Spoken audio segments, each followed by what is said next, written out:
Have you ever encountered or hung around a witch? I'm not dating you. I'm not doing anything with you. I'm not marrying you unless you put some damn clothes on. Men out here, period, that are willing to scoop you up. So he could be gone. Beat it. You're not present in the moment of your life, right? I've had people comment on my channel. I've had people tell me that I don't actually have bipolar disorder, and that's dangerous. I got papers on you, yo. I think we should talk about it.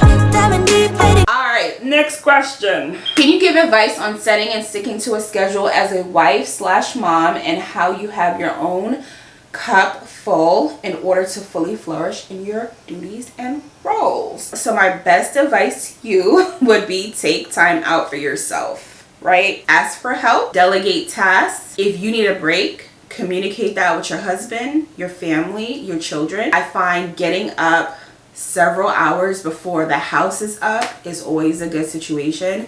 So for instance, my house starts moving and shaking at about at 8:30. I try to get up at 5:30 because it's important for me in the morning to have that quiet time where I can read my Bible, I can do my journaling, I can do my Israelite devotional if I've got that going on right now. I can think about what I want to get done today. It can just be quiet. I can have my coffee and just feel like, yes, it's just time before the house gets going and things start getting crazy that I have to myself. So that is one thing that I would definitely recommend, but definitely delegating tasks. I have my daughters clean the kitchen 6 nights a week, and then I have my son clean it once a week just because he works with my husband. So on Saturday nights, his job is to clean the kitchen. The other 6 nights, my girls clean the kitchen. Sometimes I have my girls help me with Israel if I'm not really feeling well, with baths or whatever.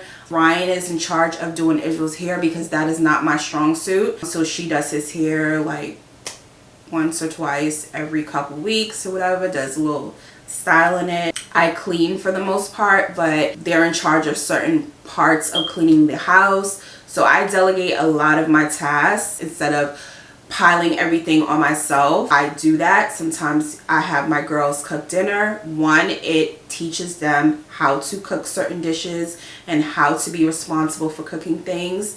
And then 2, sometimes it just takes a load off of me if I need that. I'm a very schedule-based person, so I make myself a to-do list, but I don't make an unrealistic type to-do list, if that makes sense. I write down the things that absolutely have to get done.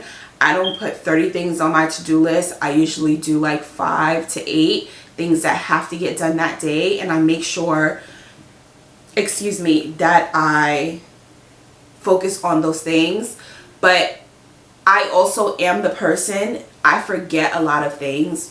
Part of that is because I have bipolar disorder, so I have a lot of racing thoughts. So I am a person where I will write a schedule out some days, and I will literally give Israel a bath, make sure DJ takes a bath. I have an alarm for the kids to brush their teeth at night. Like simple things that you would normally remember, I will put a schedule for. That helps my mind work the way it's supposed to. So whatever it is that you need to do, if you need to make a schedule and that schedule needs to have like literally the basics of the basics on it, don't ever feel like you're less of a mom because you don't remember doing those things. Listen, if it's getting done, it's getting done. How it got done, nobody cares at the end of the day, as long as it got done. This is something that I wish I had. I don't, but all my friends that I had before are in the NY, New York. So I don't have friends down here. My daughters are my friends, which is not always the best thing when they're growing up. I don't have friends and people that I can just hang out with, and I think that's important for women to have like community and people maybe you can go to eat with, go maybe have a little beverage or something like that or whatever, just so you can have some time away from the grind. So if you can find something to do that's away from the grind, I know it's hard to do that right now because of coronavirus, but maybe go to the gym, even date night with your husband. Maybe you don't even have to go out. Maybe you can just do a date night around a table with some candles or whatever the case may be, just so you can have that break. Take a drive at night, just your husband, go get some ice cream, I don't know, get a burger, sit in the car, something like that. But just doing whatever you need to do and making sure that you communicate that with your husband and with your family. Because listen, if you're run down and your cup is empty, you cannot do anything for anyone. You are the matriarch of your household. You basically run the household. You make the decisions for the household as far as like, you know, what to eat, what to do, those type of things, how to raise the kids, how to, if right now, if you're homeschooling your kids or virtual school or whatever the case may be, that's a lot. So if you're running on empty, no one benefits from that. Okay, no one benefits from that. When mommy's crazy, things just are out of control. So you need to make sure that you're good so you can provide the best services for everyone else, for your husband and for your children. So Shalom, sister, how do you feel about multiple wives? My husband says right now is not the time and most women aren't ready for this truth. He speaks of Isaiah 4, how those times will bring about multiple women to one man. But right now, I can't wrap my mind or my heart around it. Whew, this is a question. Now, let me tell you how I feel about multiple wives. I'm not sharing my husband with anybody. Okay, not doing it. But I don't shame anyone who believes in it, who does it. I personally am not down for sharing my husband with anyone. My husband and I are on the same page about this. We're not trying to do no polygamy stuff. That's a no-go. That's a deal breaker for our relationship. At least I have not read or seen. The Bible doesn't specifically say there's anything wrong with multiple wives, but it also has several scriptures that just basically talk about one man and one woman.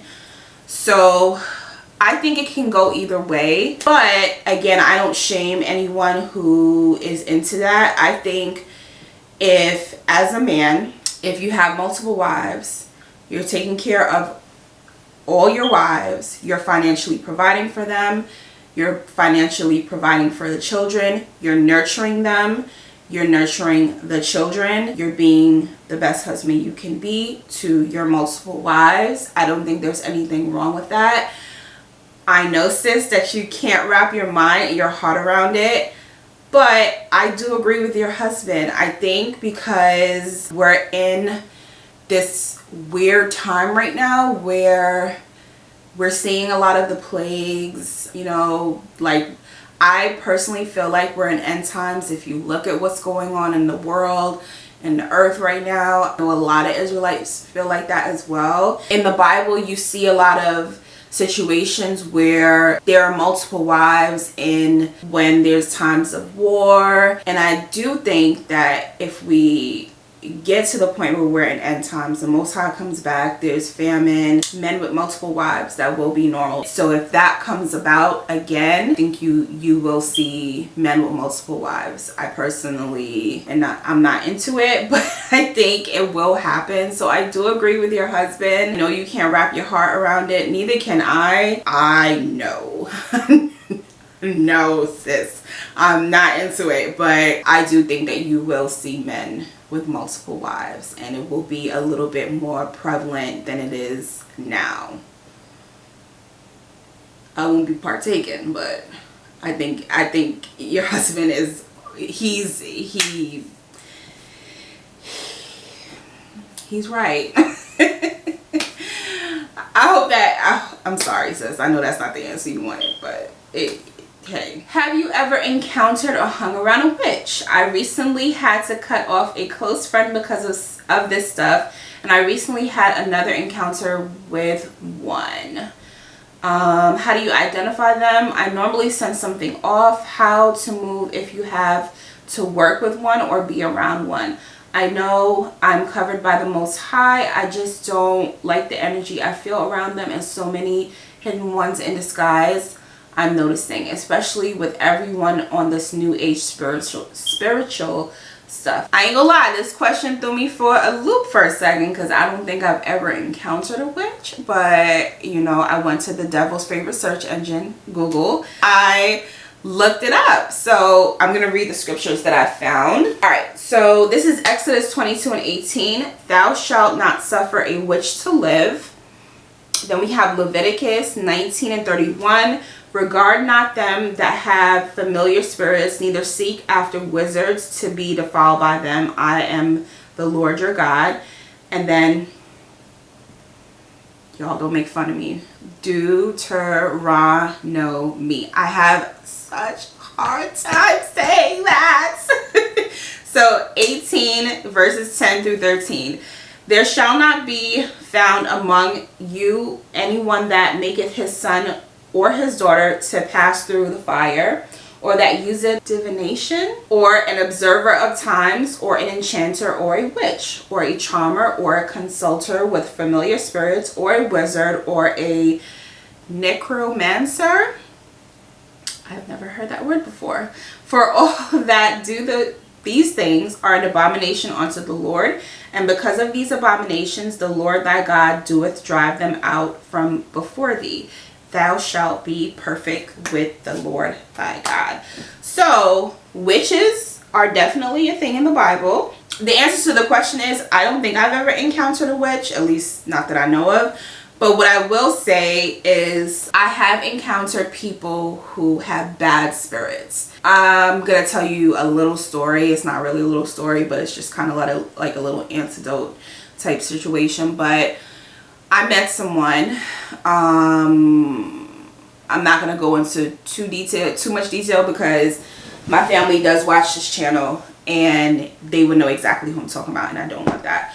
But I met someone and I knew that their spirit was off when I first encountered them, and because I was trying to prove something, I let that person into my life, very much let that person into my life, and they effed up shit. I was kicking myself because I knew that their spirit was bad.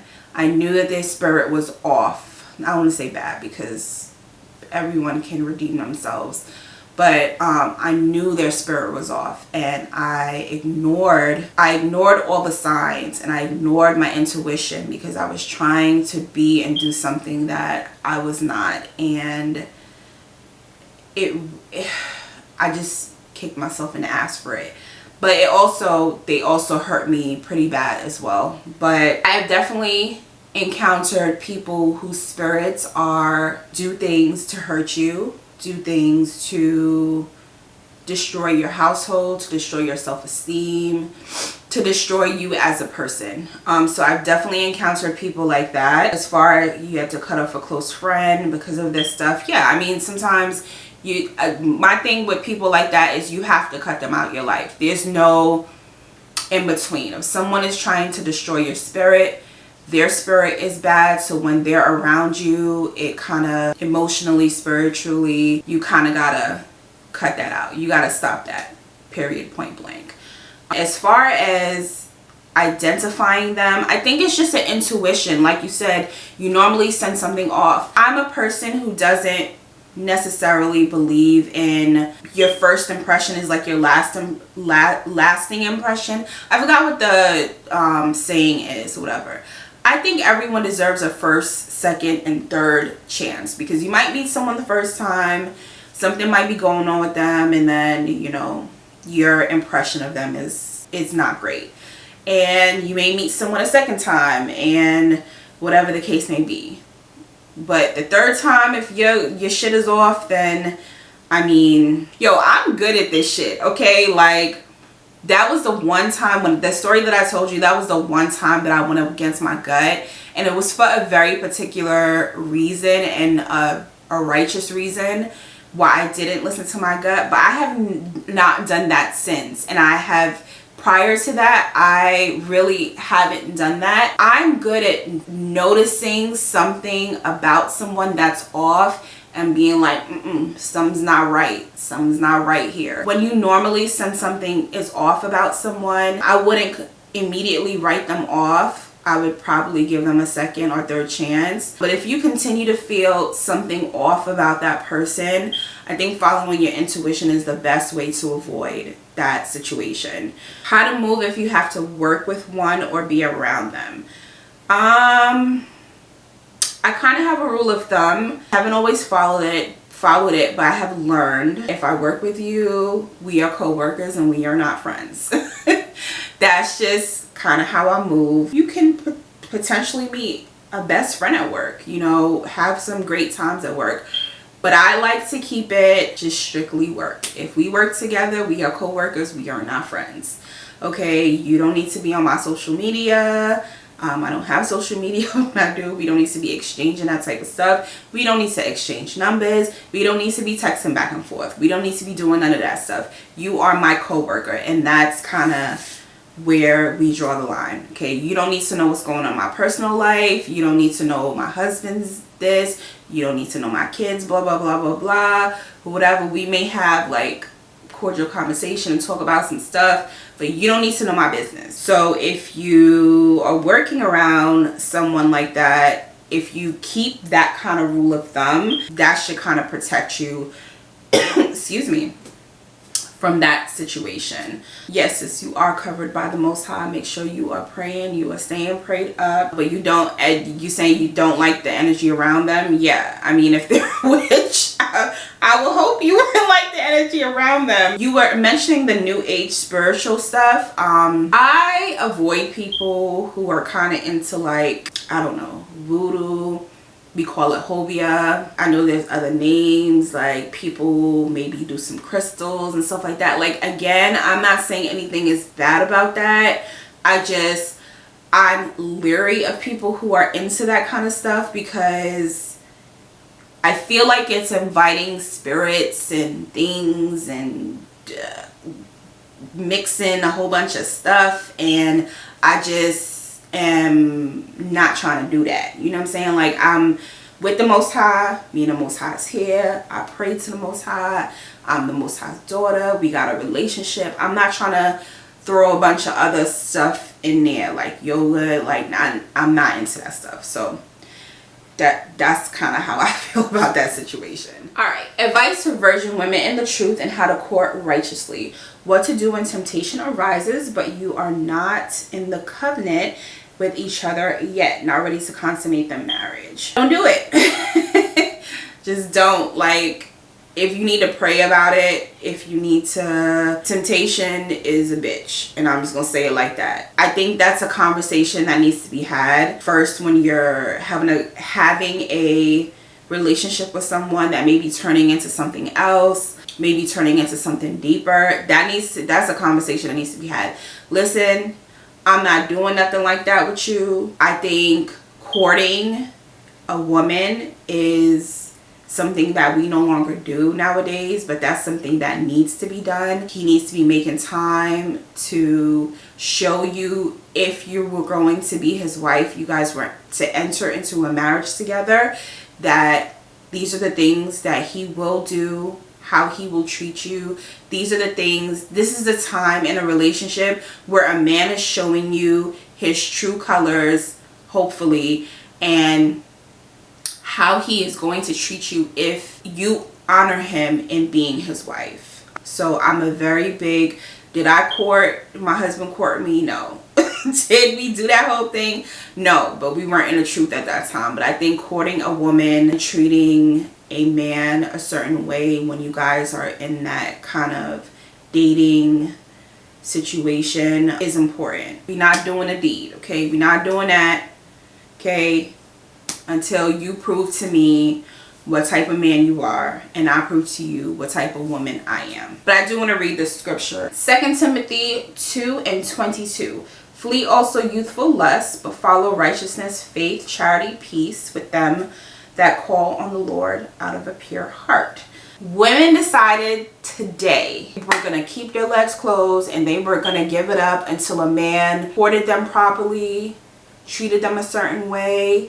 Men would change overnight. Same goes for men and women relationships. If men said, I'm not dating you, I'm not doing anything with you, I'm not marrying you unless you put some damn clothes on. I need to know if you can cook. You don't need to be on social media twerking. If men decided that they didn't, those were the rules for marriage, women would get their lives together quick, fast, and in a hurry, honey. Okay? Be honest about what you're looking for. And he needs to be honest about what his intentions are. He needs to court you properly, or he can be gone. Period. There are a lot of Israelite young men out here, Israelite men out here, period, that are willing to scoop you up. So he could be gone. Beat it. Next question. How do you handle bitter old women who don't even have wisdom, trying to give bad advice or their opinion on something? What is the respectful, righteous way to handle these situations? Girl, question gets me fired up. Fired up. This annoys me, and I'll tell you why. And it's because older women are supposed to have a certain amount of wisdom.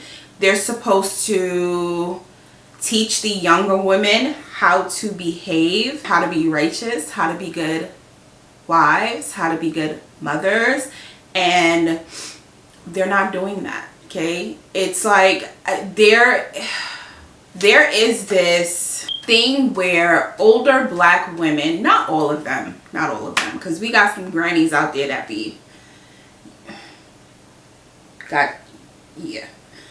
but the angry, bitter old black women, and I absolutely freaking hate it so much, because it gives us all a bad name. It really, really, truly does. We're just bitter, mad, angry black women. And instead of trying to be different and passing on some wisdom and some good information and good advice to the younger generation, they would just rather taint the younger generation and make them exactly how they are. And I just hate that. It boils my blood so badly. But to answer your question, don't be disrespectful. That's what I have to say about that. I've been in several situations. I have been disrespectful and I have not been disrespectful. But what I can tell you is the times that I have not been disrespectful, my spirit is right. Set boundaries. That's my best advice. If you're encountering a bitter old woman who wants to tell you things that you know are not correct, let them know what you will and will not tolerate.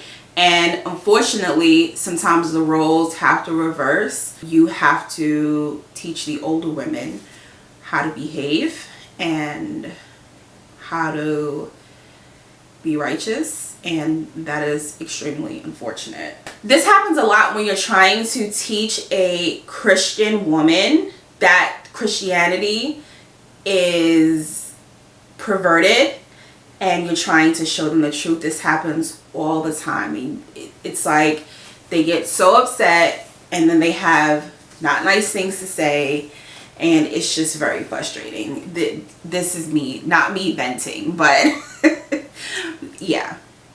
I wanted to read the scripture. 2 Timothy 4:1-4. I charge thee therefore before God and Lord Jesus Christ, who shall judge the quick and the dead at his appearing and his kingdom. Preach the word, be instant in season, out of season, reprove, rebuke, exhort with all long suffering doctrine, for the time will come when they will not endure sound doctrine, but after their own lust shall they heap to themselves teachers, having itching ears, and they shall turn away their ear from the truth and shall be turned onto fables. So yeah, there's that for the bitter old women. Is how do you deal with always being busy with the congregation? I feel like my husband and I never get time to ourselves at all anymore, or with our children. We are always so busy dealing with everybody else all the time that we never have time for our family outside of the congregation activities. You have to make time for your family. You have to make time for just you guys. I'm not in a camp and I don't go to a church. Church is in my home as far as I'm concerned on Saturdays, on the Sabbath day. But you have to make time for your family, for your children, just for you guys to just be together. You can't fully give yourself to the congregation, do the things that you need to do in the congregation if you feel empty, right? Your family, yourself, husband, children, those are the things that make you feel whole. So if you need to, everyone needs a timeout at some point. If you need to take time and say, I am gonna step away for a couple weeks, for a month, just to spend time with my family, your congregation should understand that. You shouldn't feel guilty about stepping away and taking some time just to be together. It's like taking a vacation. No one's gonna fault you for saying, okay, I've been working all year long. I don't think anyone's gonna fault you for taking the time out that you need to rejuvenate, to maybe take some time for just you and your husband to kind of rejuvenate your relationship. Sometimes you just need to kind of step away from things. This is in no way, shape, or form the same thing, but sometimes I feel like that about YouTube. I feel guilty for stepping away, but sometimes stepping away helps me rejuvenate my creativity. Sometimes you just need a break, like just to spend some time with family, step away from work, and because YouTube I do consider to be work, be present in the moment. That's the biggest thing. Sometimes when you're running and doing this for the congregation, doing that, you're not present in the moment of your life, right? You're not present in your life, period. You're not present in your children's lives. Even though you're there, you're just not present in the moment. Same thing with your relationship. Even though you're there, like, have you ever been in the same room with your husband and he's doing something and you're doing something, and you guys are together but you're not present? There's nothing more sacred than a marriage and also your family, your children. So, and just enjoy that and don't ever feel guilty about that, and your congregation should never make you feel guilty about that. In fact, I think they'll completely understand. What are your thoughts on seeking counseling for stress, anger, anxiety outside of your congregation? Would it be considered seeking worldly advice? I know the Most High can heal all, but I feel at times my stress / anxiety is getting in the way of my walk. I am a firm believer that all Israelites need therapy. I am a firm believer in that, just because there's so much baggage we have as a culture, as a people, stress and anxiety and anger handed down from our ancestors, things we don't even, sometimes we react certain ways, we don't even know why, just we're angry, we don't know why. I don't think there's anything wrong with seeking counseling outside of the congregation. I think sometimes, I had mentioned this in my last video, but it kind of has something to do with it, but nothing to do with it. I watch a lot of documentaries, and some of these documentaries are not about good things, but I choose to find the silver lining. Or I think in even documentaries or things that are bad, you can always find a good thing in it or find something good to take out of it. I feel like it would be the same thing with therapy. I don't think it's necessarily seeking worldly advice. I think sometimes a licensed therapist who deals with cognitive behavioral therapy, or DBT, which is, I don't remember what the D stands for. I'll put it on the screen. But DBT, it's a therapy where you actually have homework. You're required to take part in the therapy even when you're not sitting in front of the therapist. I think those type of therapies can be extremely helpful. The Most High has answers for everything for the most part, but then there are some things that, just because of how the world is, that can't be answered through the congregation. It's okay to take advice from someone who's not in the truth. Someone who's not in the truth can maybe give you a different perspective. All right, I feel like I've been talking about a lot of abuse situations in this video, but this is for me the perfect example. So say you're in an Israelite relationship, right? You're not with a righteous man, vice versa. You're not with a righteous woman. And that person is treating you a certain way or saying certain things to you, degrading you in any way, shape, or form, right?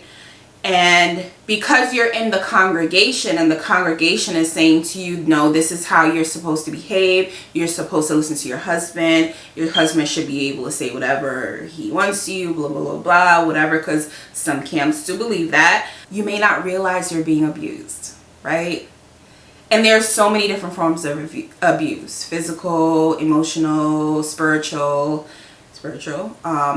financial, all kinds of different types of abuse. You may not realize that you're being abused, but someone who's not in the truth, who is doing that type of therapy, may give you warning signs. Sometimes you're so jaded in a situation that you don't even realize that this is going on. And someone who's not in the truth, that's outside of the truth in a certain counseling therapy situation, may be able to bring that to light for you. Because sometimes as a woman, you know something is not quite right in your relationship, but you can't really pinpoint what it is. You just know something's not right. That could be a situation where a therapist, a counselor can help you with that. Another situation is, listen, whether y'all believe it or not, I know a lot of Israelites do not believe in mental health. Sometimes when you're in the truth, people think that you can just pray your mental health issues away. That you're, for instance, my bipolar disorder. I've had people comment on my channel. I've had people tell me that I don't actually have bipolar disorder. It's not a real thing. I just feel things very strongly at certain times. That's dangerous. Having a serious mental health condition that you may not know you have, but by going to a third party outside of your congregation, a therapist can highlight the fact that you may be suffering from depression, you may be suffering from bipolar disorder, you may be suffering from borderline personality disorder, whatever, anxiety, PTSD. They may highlight that may be something that you're suffering from. Having someone in your congregation tell you that there's nothing wrong with you and you can just pray it away and whatnot is extremely dangerous. And I'm very passionate about it, and it kind of makes me angry at times because I have a serious mental health condition, and a lot of our people have mental health conditions because they have been so abused by the system for so long that they're just not able to function normally anymore. And to tell someone that they can just pray away their issue or there's nothing wrong with them is extremely dangerous. People with mental health conditions can commit suicide. They can harm themselves. They can have violent outbursts and hurt other people. I think it is definitely beneficial, and it's not seeking worldly advice, I guess. Is it technically? I guess, but it's not doing it in a way where you're hurting anyone, I guess. You're only benefiting yourself. It can save your life in some situations. I think it's definitely very beneficial.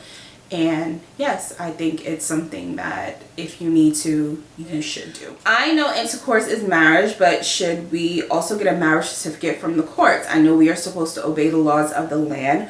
What is your take on the matter? So yes, I do think that you should get a marriage certificate, and not because necessarily you need the courts to confirm that you're married, but I think it's important for you to get a marriage certificate because there are certain laws that are of the land, and you do need a marriage certificate to prove that you're married to that person. There could be a situation where there's the famine, there's a famine before there's a feast. There could be situations where you need to leave your home and you need to have the right documentation for that to get benefits. God forbid something happens to you or your spouse. It would be great to have a marriage certificate for that. If your husband or your wife, God forbid, get into an accident, they need to go into surgery, you need to make the decision right away. Like, you need to be able to say, I'm the wife, I'm the husband, prove that you are that you guys have a partnership, a lifelong partnership.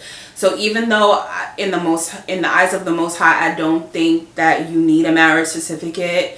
You don't need to have a huge wedding and all of this stuff or whatever, unless you want to do that. I do think it is smart to have a marriage certificate from the courts.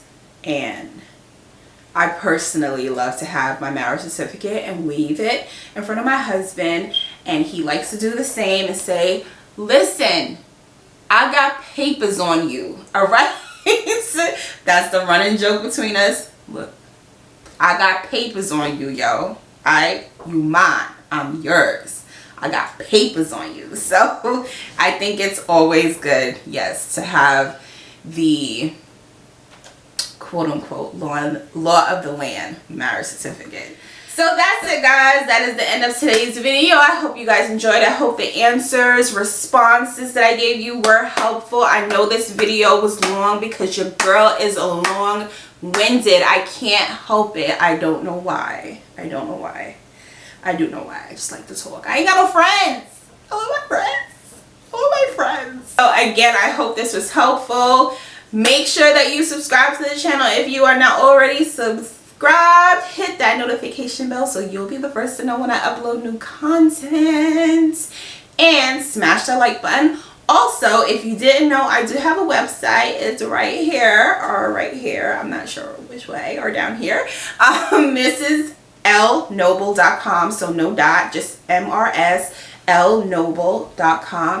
Well, I do update fairly, not often, but I do write some articles on there about topics and things that I feel are near and dear to my heart and things that need to be said. So make sure you head over there. And I just want you guys to know how much I appreciate you, how much I love you. And if you ever need to talk, vent, ask a question, whatever you need to do, sis, I am here for you. Hit me up at reciperescuemeblog@gmail.com. I'm always there to answer any question that you have. Comment down below if you have a question, concern, you need to talk, whatever. Your girl is here for you, okay? We here. So I will see you guys in the next video. It was a pleasure hanging out with you, and shalom. We should cut to the chase.